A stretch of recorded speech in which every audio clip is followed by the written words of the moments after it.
Right, okay, so I'm going to teach you how to change brake pads on any car, not just this particular car. First of all, you can rewind video back and pause it. You see all the tools that was out there. You're going to need a shock, which is this. You're also going to need a jack and a stand. Um, and of course, you need brake pads. And you're going to choose your card. Make sure the shock is in the right place. You can either put it right at the front, or you can put one at the side of the vehicle. I've got my brake pads from Eurocar parts. You can't go wrong with them. They always give you decent parts. Some brake with sensors, others will not. This particular one is without sensors. You're going to take off your wheel. You take it off in what they call the triangular step. So obviously your wheel comes off nice and easy, and you don't wreck your wheel. This is the Mercedes the jack.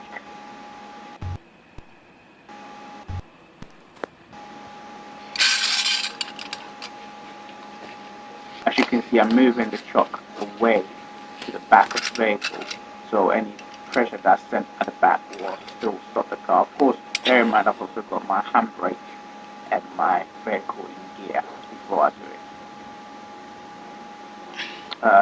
So what I'm going to do, I'm going to slowly raise the vehicle to sort of release the pressure off the wheels slightly, and not fully, otherwise you won't be able to take the nuts off. Slightly raise the vehicle gently, and with this jack it's going to make sure it's on a decent firm ground, otherwise it's just going to roll over. Push shocks to help just in case it does roll. So or just in case the car rolls backwards or forwards, it's going to still stop it. Of course, this should be done handbrake in on vehicle in gear. Now what I'm going to do with this part, I'm going to show you the easy way to do it and the harder way to do it. Because of course it all become apparent when it's all fitted. So I'm still trying to get the stand underneath it. Got stand underneath it. Lower it onto the stand.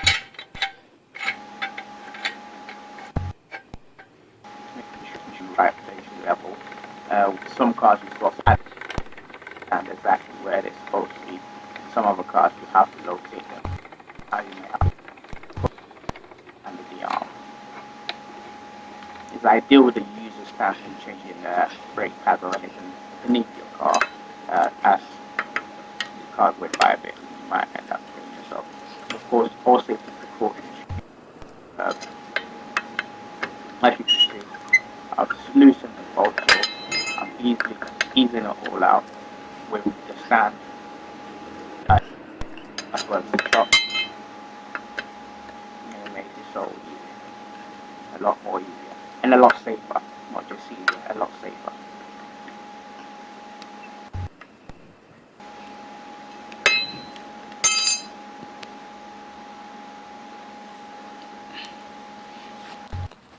Wheels off. Here we go. With this brake pad, you've got this nut right here, and you've got the similar one right at the bottom. Now this is the harder way to do it. You can take that nut off and the bottom nut off, which I'm going to show you once I get the camera around to where it is, right there. But anyway, let's not forget, this is a 13mm bolt. This way is the longer way. I have to remove the whole of the caliper, well, not the whole of the caliper, to be able to fit everything in. Now, ideally, what you would want to do is also turn the wheel facing towards you slightly, so it's easier to do so. Yeah, set on this old module that was already fitted, but that's the hardest way you can do it. It's ideal that, and then I'll show you the easier way to do it. Then you find it easier using the easier rod. On both sides of the disc, we've got two almost well, worn pads, and also we've got the caliper or the press, which push the brake pads against the disc. So you press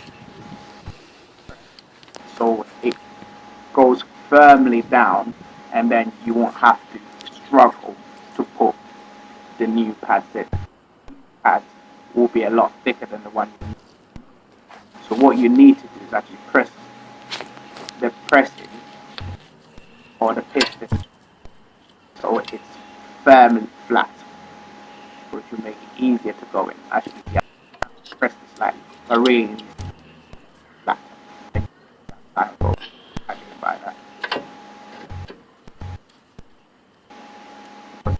A lot longer because I'm doing it in the house, as I said.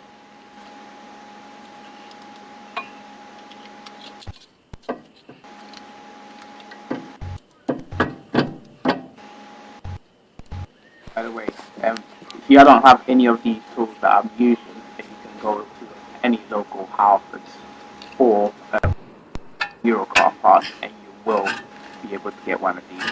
Now, anyway, okay, this is the easy way to take 13 volt off, and all you do is lift the back of the caliper off.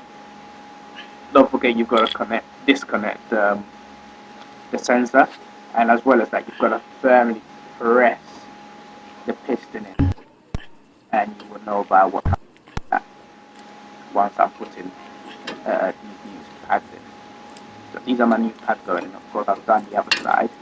I use the other way to do it. I'm using this side to show you the easy way to do it. As you can see, I'm not even 5 minutes into this. It's like 3 minutes. I'm putting in the pads on this side. Of course, make sure you check your pads before you fit them in. Make sure actually right in place. As you can see, this one's slightly. I'm gonna push it back in place and then replace it as I have. There you go. Because I've only removed the bottom half of the 13 volt, all I have to do now is easily slide it on, making a few adjustments. That easy.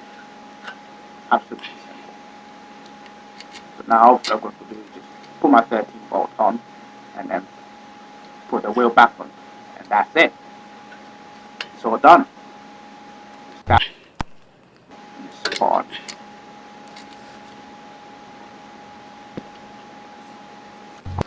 Finish, you go for a test drive to make sure the brakes aren't spongy. If they are, there is a way to bleed them. At some point when I do it, I will show you. And of course, you do give you some extra bolts, but in this case, if it's not broken, don't fix it. I'm just gonna leave it.